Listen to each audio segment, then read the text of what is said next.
Hello everyone, this is theStC Husky here. You guessed it, this is game number 2. They are saying re-high, so apparently I'm thinking they're actually playing on ladder, and they just keep running into each other. This is game number 2 between these total beasts in the top left side. It is BratOK, apparently on Team Imba, and so far he is proving to be Imba in this series, completely crushing WhiteRa.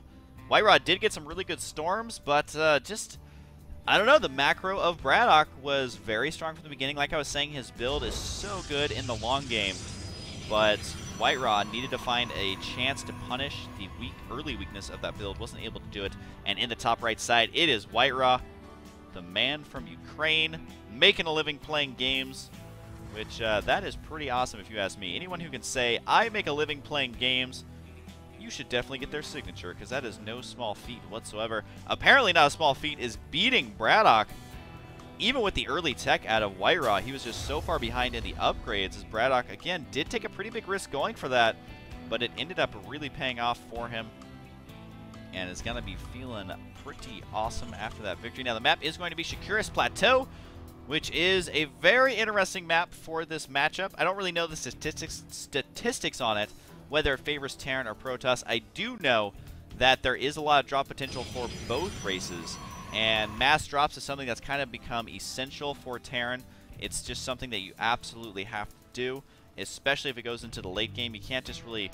I mean, you can sometimes win in a straight-up battle, but just dropping 8 Marines in a mineral line, goodbye economy. So what I've seen WhiteRa do on this map quite a bit, if you watch his stream and things like that, is he loves to get 1 or 2 cannons at locations that dropships would be, not necessarily in the mineral line, more like putting a cannon right here so that the medevac can't really drop without being shot at. And he'll put 1 or 2 around his base with a High Templar, and then just use the High Templar to feed back on the medevac.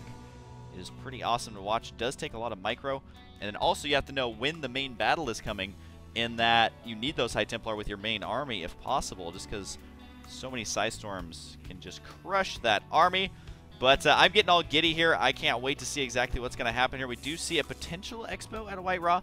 Not really potential. He does have 400 resources. What about BratOK? Does he have one planned as well? Looks like his expansion has been blocked by a pylon. And BratOK is actually not making his command center yet. There he goes. He needs to make it right there for Iter. He's probably making fun of WhiteRa for putting a pylon there, almost as if this was a ZVP. I'm honestly surprised that BratOK just didn't build that right away. It only takes a second to fly over there. Did delay the expo, though, by a little bit. BratOK maybe a little bit, I wouldn't say upset, but definitely his timings are going to be a little bit off. And his build right now involves no gas whatsoever. He's going to get another Nexus. What is he doing? Or another command center. There he goes. Adding on the 2 barracks. This is the standard style here for this build, and then you'll throw down 2 gas right after this. But that's the standard style, is to, if you're going to go for an early expo, you go 1 racks, expo, 2 more racks. They even usually put them right next to each other. That's just kind of what they do. And what is BratOK doing? What's he going to follow this up with? Because he has almost 400 resources again. There's the double gas right there. And I'm just curious why he's hovering 200 resources. That just seems a little peculiar to me. Probes got to be transferring down to that expansion right now. The SCV running for his life. There is no way he could ever engage that many probes at once. And barely survives with 1 HP. I'm surprised this guy can even stay inside of his suit. He's probably like bleeding out right in there. But he does seem pretty calm in his portrait. He's got a cigarette. He's fine. He's like 1 HP. I ain't dead yet. Maybe the lung cancer will kill me. There is the 3rd command center. I was wondering if BratOK was going to do this. So once again, going macro machines. I feel like I'm a kid again playing with micro machines. Those things were so awesome, man. It's so funny because there's micro machines, Hot Wheels, and then there's like model cars you can make. There's like model cars you can buy and then model cars you can make. And then eventually you're old and you just buy a car rather than the tiny little ones. And right now WhiteRa just now getting out 1 Stalker, adding on his 3rd gateway as well, so you can see the similarities in this. 3 gateways compared to 3 racks. A factory going to go down. Here's the add-ons. I'm curious to exactly what add-ons he's going to get. Mixing in just a couple of Marines here, because he knows that the Stalker on the field could prove to be problematic, because 1 Stalker can kill so many Marines if microed correctly. And we're going to see if he's able to do just that. Oh, somehow able to see up that ramp. He actually did that perfectly. Took very little hull damage, only 3 there. And look at the damage he was able to do versus these Marines. If he runs up there, he will be able to kill off 2 of them. WhiteRa does need to be very careful. He doesn't want to lose that first Stalker. That's something that you need to hang on to if possible. Not only does it give you the map vision, a little bit of map control, plus a little bit of pressure. If you lose that Stalker now, that's like half your army gone. And that's something that, while it may not look like a lot on paper, like, oh, I lost 1 Stalker, it does make a difference. Trust me, don't be throwing away that first Stalker ever, unless you're like killing 18 SCVs or something. Now, WhiteRa, is he going to be aggressive here? He does have 3 Stalkers. He could march up the ramp. Here he goes right now. BratOK gonna have to defend perfectly here if he wants to keep, continuing forward in this game. You gotta remember that since he got his expansion so soon, he is vulnerable to these kind of attacks. But nice focus firing did kind of scare WhiteRa away a little bit. You can see with the focus firing, one of the Stalkers hasn't taken any damage. He's like, I don't see what the big deal is, guys. Let's go. 1 Marine has, or a couple, I think, have fallen. You can keep an eye on here. 5 total units lost. WhiteRa, though, has lost more. I'm wondering if that was from something canceled. I feel like he hasn't lost that many units. But once again, Twilight Council, armor upgrade, turn boost out, and he is going to go for a gateway build again. I am very proud of him because I love gateway builds, and I can never make them work. So WhiteRa can do it. That just shows you how awesome he is. Continuing to be aggressive. He's trying to focus down the weakened Marines. Got very greedy there, though.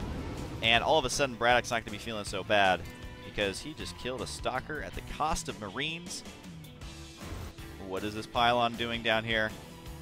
You're precariously placed.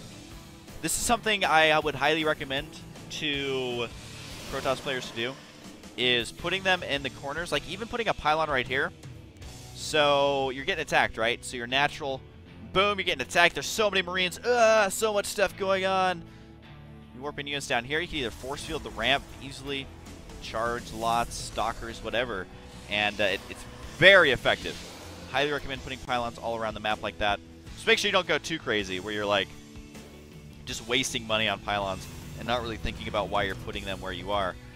Medevac's now on the way for BratOK. 3 more racks nearly completed. Once again, lining up the building, so it's very easy to get those units out. Lining them up is not only important if you're trying to kill probes with Hellions, but also when you are building barracks, because really that's the only race anymore where the units spawn in a way that having your buildings positioned well would really matter all that much.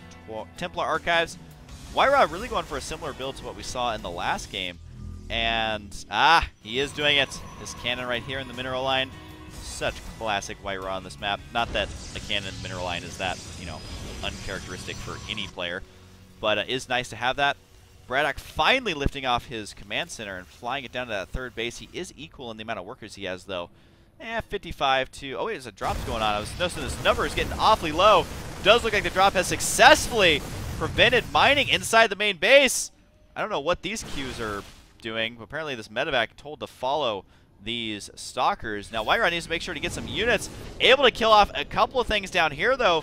The drop now trying to lock down that 3rd. WhiteRa chasing this around. Can he get the medevac? Oh, my God. 20 HP there remains.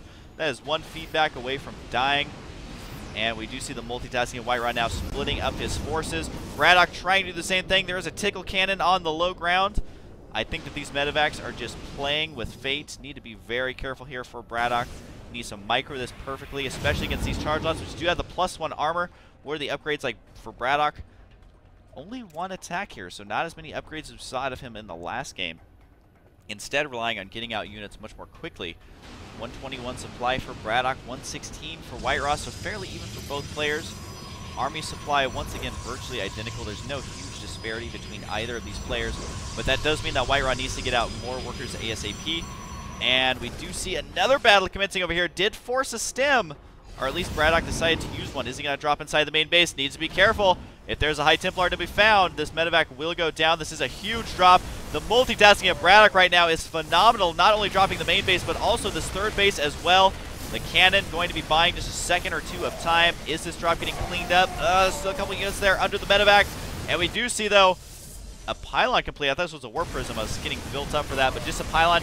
2 gateways have gone down. Hasn't gone for the probe line, though, as he may have been multitasking a little bit too much. Needs to be careful with the medevacs. Barely escapes. One of the medevacs literally has 1 HP, but no units inside.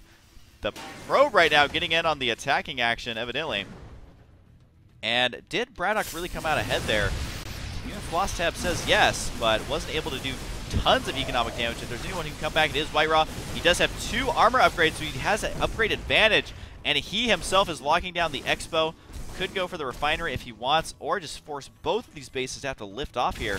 So craziness back and forth. Does look like a couple of medevacs getting taken out here, completely forgotten about by BratOK, just now realizing, oh, I should probably save these. And now BratOK is behind in supply. Both players hovering a very uncharacteristically high amount of resources.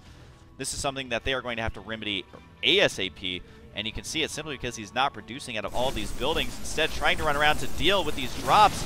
It's not really a drop, it's more of a pylon play, but he did drop a lot of his mules down here. So that's going to buy him a little bit of time in the economy front. His income going to be ridiculous. Once this starts to kick in, he's at about 3,000 resources per minute. Definitely at 2,500. I think he was getting, yeah, he's getting a lot more barracks here. And did he have, does he have, there it is. Yes, he was upgrading his ghost to spawn with more energy, because guess what? He has 4 ghosts on the way right now. That is going to be a lot of EMPs, not only on the Zealots, but the Archons especially. You EMP them, and guess what? They have 10 HP.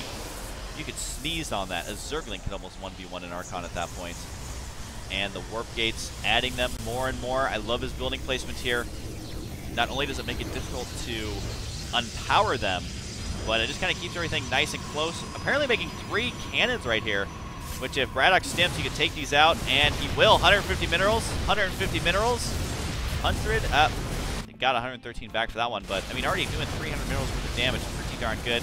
These units will most likely have to leave, though. I don't think they can take the heat. But BratOK, I mean, you remember the last game, his upgrades were definitely better than 1-1 at this point. And that is going to make this army much more powerful with the 2 armor, but WhiteRa having a difficult time of his own, staying on top of the upgrades, only upgrading out of 1 forge, and these multiple drops from BratOK proving to be problematic. I think he's going to be okay here, though, as the Zealots sprint around the mineral line, and BratOK does indeed retreat. A very tense moment right here. Both armies will be able to see each other right now. Here he goes. BratOK deciding to engage here. WhiteRa has left these units to their own demise. We'll see if that is going to be the right choice. He is pushing forward now. 165 supply across the board for both players, but 2 ghosts got completely out of position, do go down. A 3rd ghost as well is going to go down. Ghosts are not cheap. Random missile turret in the center of the map goes down. Random SCV standing around going to go down as well. But can WhiteRa actually end the game right here? I don't know. He has to be careful. There's no medevac full of units dropping his main base for the first time in a while. Going to attempt to engage this directly. BratOK microing back and back and back. This is a lot of units for WhiteRa, though, so I think it's very smart of him to back up here. He does have a lot of units on the production tab, but these Zealots seemingly invincible with that +1 attack. Just doing so much damage, pushing all the way into the natural. Can BratOK find a sweet spot? Looks like the mineral line is going to be it. And was able to defend now, but with more Zealots on the way, it's going to be tough because his units are going to be out of position to defend this. If they decide to march down here, then they will be caught in the center. Gonna try and focus down some of the SCVs, using the Archon to focus them down. Does huge splash damage on the SCVs. Only 2 able to escape that massacre. And this is exactly what WhiteRa needs to do to get himself back into this series. As in that first game, he was never able to get momentum quite like this. +1 attack done, +3 armor, about 3/4 done.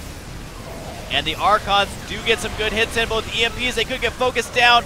Can BratOK take him out? He's not using his army as well as he should, as he wasn't able to kill off these Archons. They're very low on the HP, but they can still do maximum damage until the second that they're dead. A lot of ghosts on the field now, but he just has no beefy units to deal with this Zealot Archon, proving to be very effective. A couple of Marines here, though, with Stim, able to mow down these Marines as the SCVs do put up a line to buy as much time as possible, but it was not enough. He is currently at 84 supply to 120.